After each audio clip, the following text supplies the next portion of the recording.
Greetings, everyone. Good afternoon or good evening. Nice to be with you again. We continue with the Svabodha-mañjarī, the blossoming of innate awareness by the great siddha master Vīranātha, who flourished in the 9th century and was a key member, key lineage holder in the Krama or Mahārtha lineage. For more about that lineage, see my book, Tantra Illuminated. It's in the middle bit. Okay, let's dive in. Where are we? Oh, yes. So the section that we just covered, and those videos have only just been posted to YouTube, by the way, if you haven't seen them.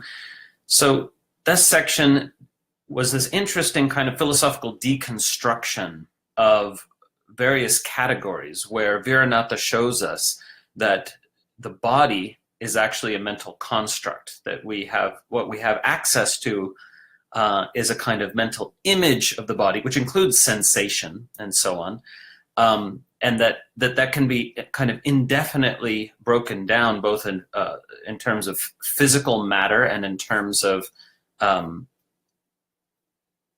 energy, emotions, thoughts, feelings, sensations, and so on, that what we experience as body can be infinitely broken down and seemingly without end.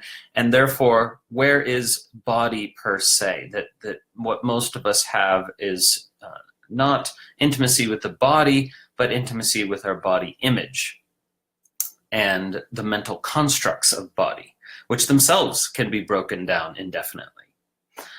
And then he showed us in verse 9 that in the same way, the concept of caste or class or any other similar concept is in fact merely a mental construct. He said it's not actually connected to reality, nor is it manifest to anyone as an objective thing.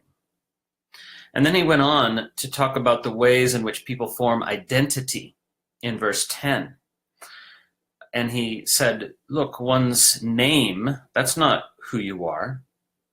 You know, your name was given by your parents.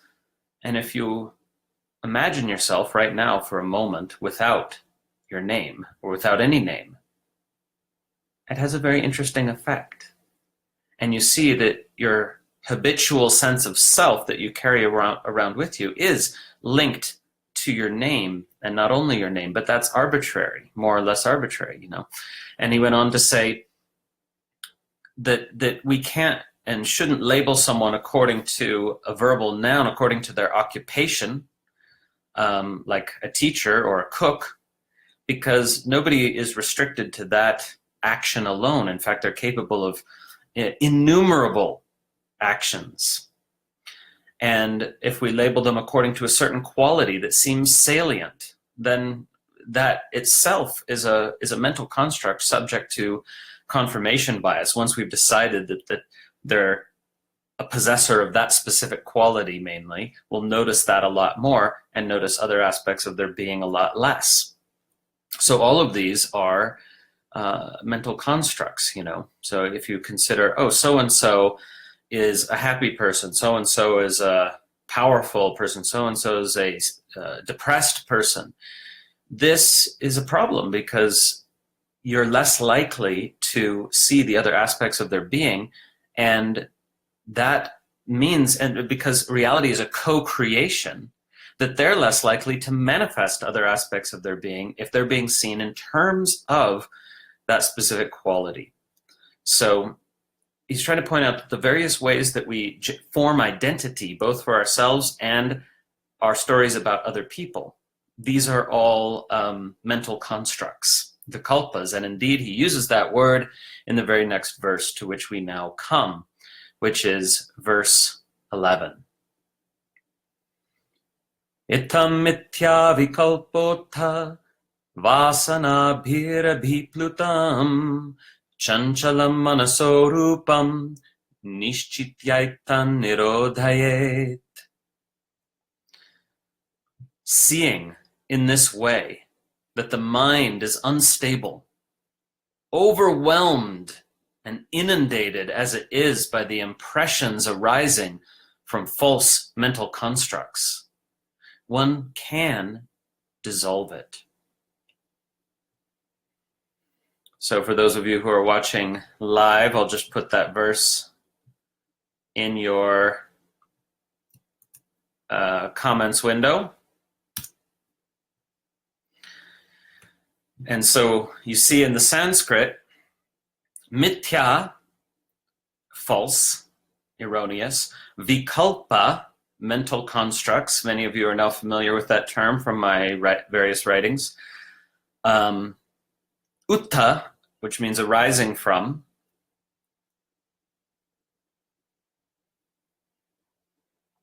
And then vasana, which is a synonym for samskara. So,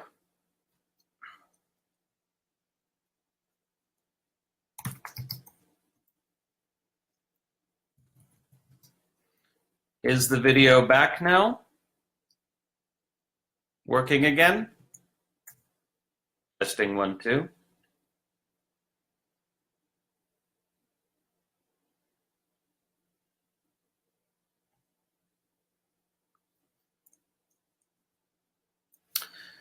Okay, well, I think it's still recording, so I'll continue.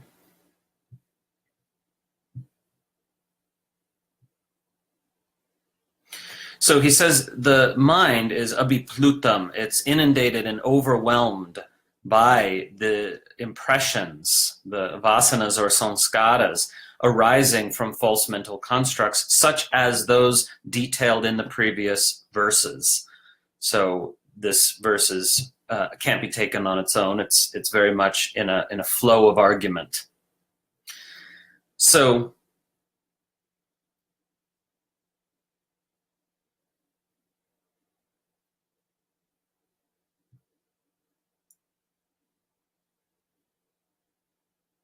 is it working? Are you there? Okay. Technology. I'm going to have to use a whole different computer, I think. Okay, so next verse. Well, actually, we haven't quite finished. So he says that when we realize, or when we experience the mind as being inundated with these false, with the impressions arising from these false mental constructs, it becomes chanchala, it becomes unstable. And indeed, you notice, I think, that the mind does become unstable as it tries to grapple with these various stories about reality and these various stories about oneself, these various self-images that are, some of them, contradictory.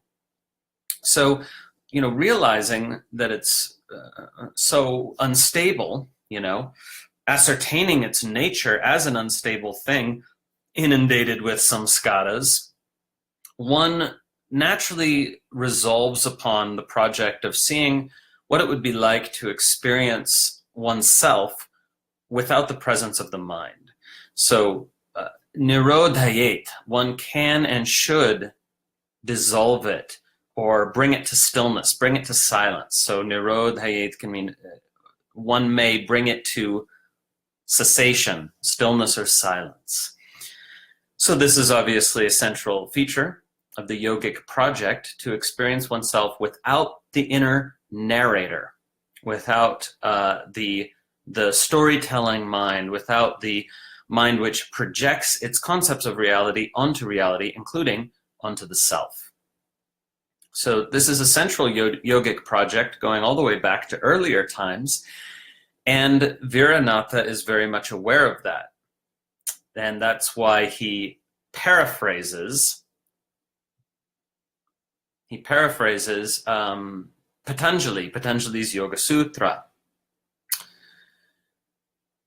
And that's in verse 12. This time I'll put it in your comment window before.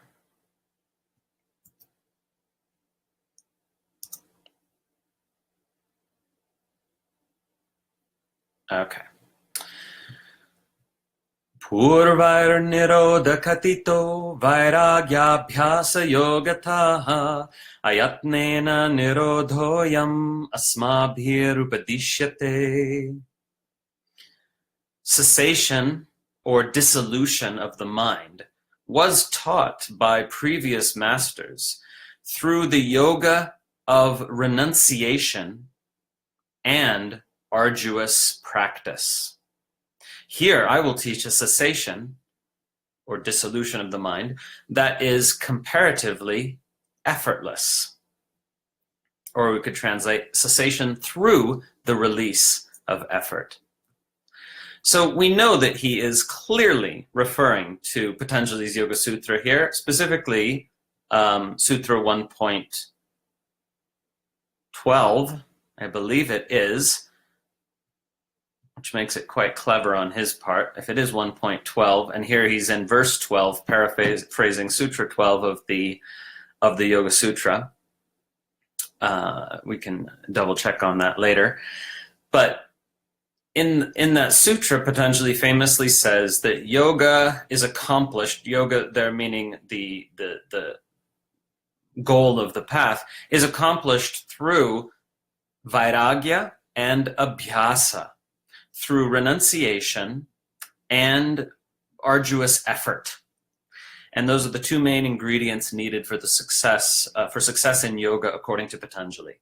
And so he's paraphrasing this here and saying, well, now we have a sukhopaya, a new, easier path.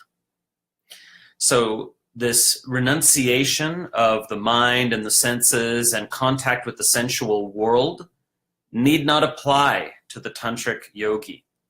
And this arduous effort need not apply to the tantric yogi. Here we have innovated a whole new way. And this indeed was the, sort of the gospel of non-dual tantric yoga. The good news, we've got a sukhopaya, a much easier path than that taught by Patanjali and others in earlier times.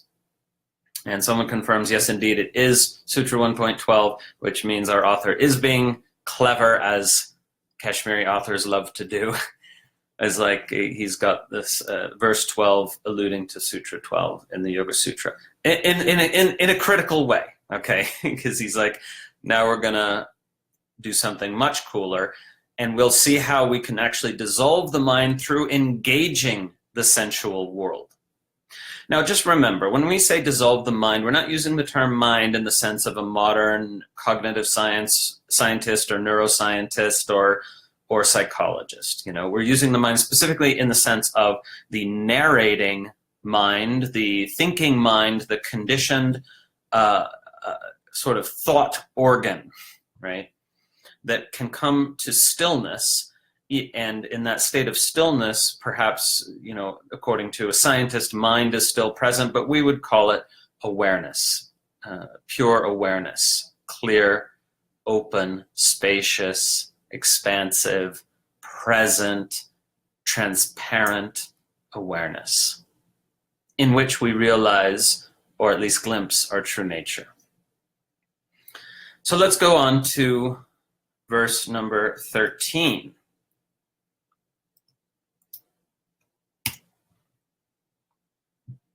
And now he's getting into the actual practice portion of the text.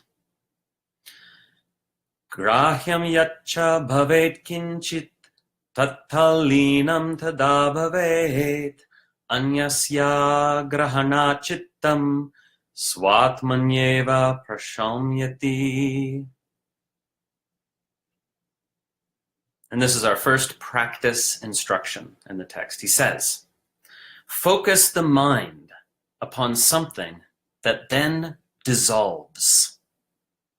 Because it is not grasping anything other than that dissolving object, the mind comes to rest in one's swatman, one's essence, nature, one's own self. So this is the general instruction that he'll then explore in several different ways. But this general instruction is very important that any sensual object, sound, visual object, sensation especially, any sensual object that fades, smell as well. If you could become absorbed in it, if you can become totally one-pointed on that object of awareness, that object of consciousness, then as it fades away, your mind will naturally dissolve with it. It will naturally follow it into silence and stillness. It's a very powerful, very simple technique. And then the trick becomes to do it here, there, and everywhere in your everyday life. Remember, this path of the Krama, this lineage, is really interested in what we call micro meditations, little kind of awareness cultivation techniques that you can do here and there, anywhere in your day, throughout your life. And so Vīranātha wants you to get super attentive to any object, any sensual object that fades or melts away. He'll also give the example of a chocolate or a sweet that melts on your tongue. Anything that fades away, if you can really absorb yourself into it, then it will, following that all the way into stillness, and then not turning to the next sensual object, but rather staying in that stillness. It's so powerful. He'll also give the example of orgasm. He gives all these examples in all the senses. And all of these can be practiced. And the key is to actually just take the time to be there. And it's good to get your friends on board with this, right? Because if they don't know what you're doing, they're going to think you're weird if you eat the chocolate and then like have a minute of silence at the end of the chocolate, you know? So, or maybe they're like that too, I don't know. But whatever the sensual object is that gently fades away, you know, if you like can get your yogi and meditator friends on board with this, then you can have these awesome opportunities even when you're with people to just take that moment to be in the silence, right? So let's get into just, you know, he gives one example here. The first example he gives is the case of a thunderclap. And that's a good example because it arrests your attention immediately. And then if you're doing this practice, you would just totally give yourself to that thunderclap, to that sound. You would totally focus your mind on it and then listen, listen, listen, listen as it fades away and then dissolve with it into stillness. So that's the next verse.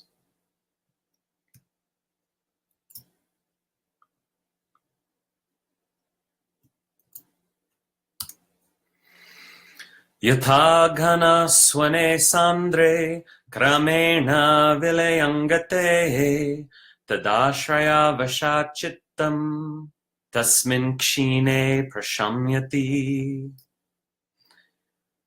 For example, yatha, for example, or this is one case, ghana swane sandre, the case of a clap of thunder, of a what do we call it? Yeah, we call it a thunderclap in English, right? Get my languages mixed up.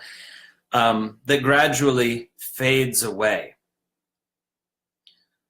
So when it dies away, the mind, which has been completely resting on it or focused on it, also completely comes to rest.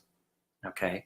So he says, Ashraya Vasha, that due to the power or force of the mind, Ashraya, resting on that sound completely, getting absorbed in that sound completely, when the sound dies away, the mind comes to rest. It comes to total stillness. And the other obvious example would be like a gong. You know, that's why we have Tibetan gongs.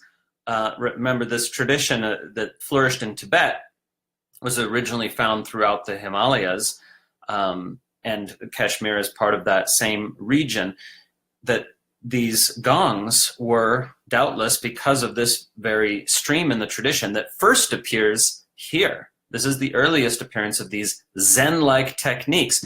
So we really shouldn't call them Zen-like techniques. We should call them Krama-like techniques. But it's just that Zen made them famous, whereas this region was shortly after this, couple centuries after this, conquered by the Muslims, and so they didn't get to make it famous, even though they originated these Zen-like techniques.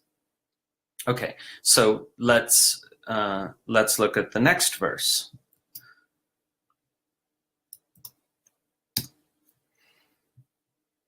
Yadyan manoharam kimchit shruti gocharamagatam ekagram bhavaye tavad yavalinam nirodhakurt. So that means one should give oneself to one-pointedness on any enchanting sound that comes into one's hearing until, ceasing, it brings about cessation of the mind. So yes, Tibetan gongs or singing bowls, I mean, same thing, just different names for the same thing. You can strike them, or you can go round and round and round and then release. And either way, it's a sound that takes a long time to die away into silence. Okay? So, and he chooses a very important word here. He says, give oneself to one-pointedness on any manohara sound, any enchanting or beguiling sound. But in Sanskrit, the word literally means stealing away the mind. The very word enchanting or beguiling has that connotation in English, but only in its etymology, if you look it up in the dictionary, right? So in the same way, stealing away the mind, something that enchants you, steals away the thinking mind, right? If you're seeing an incredible musician, you might be like this for a moment. You know, just like totally entranced and raptured, and the thinking mind is not there. If you're truly moved by the music, you know, the thinking mind temporarily dissolves. And so this verse again is a general verse. He's not giving us any specific example here, but enchanting sound, one naturally thinks of those gongs and singing bowls that indeed could have had their origin in relation to these very practices, because we see these practices appear first in the Kashmiri Mahārtha or Krama lineage, as well as in the Vīranātha Tantra, which is at the same time as this text, and which is in a closely related lineage, the Kaulatrika.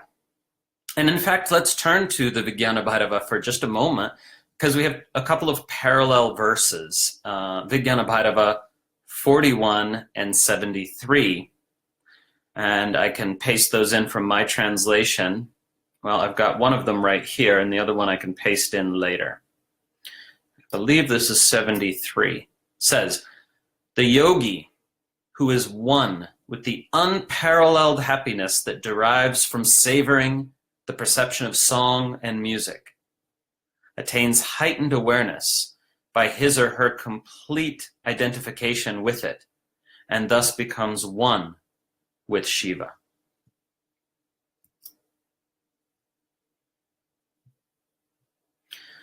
I might have updated this translation. If so, I'll repost it. But again, this is Vīranātha Tantra, I believe 73. The yogin who is one with the unparalleled happiness that derives from totally savoring aswada, the perception of song and so on, song and music, that means, attains heightened awareness by his complete identification with it, and thus becomes one with Shiva. Now there we don't have specifically the thing about something that fades away, but that is very much clear in Vīranātha's text, that's what we want to immerse in. So I'll finish with a little preview of verse 16, and then we will go over verse 16 again next week. And this is one of my favorite verses in the whole text. Rupadinam tataivetam bhavayed ramaniyatam vilinana smaret paschad atma bhavopabrahitaha. In precisely the same way, one may meditate on the beauty of the visible and other objects of the senses, the tactile, the smellable, the audible, and so on.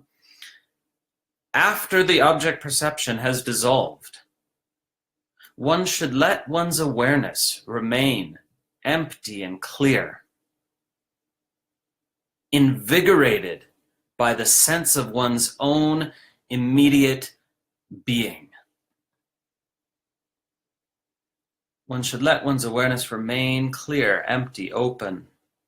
And then this beautiful compound, Atma Bhavopa Brahitaha, intensified or invigorated by the sense of one's own immediate being, by one's Atma Bhava, by the fundamental vibration of being itself.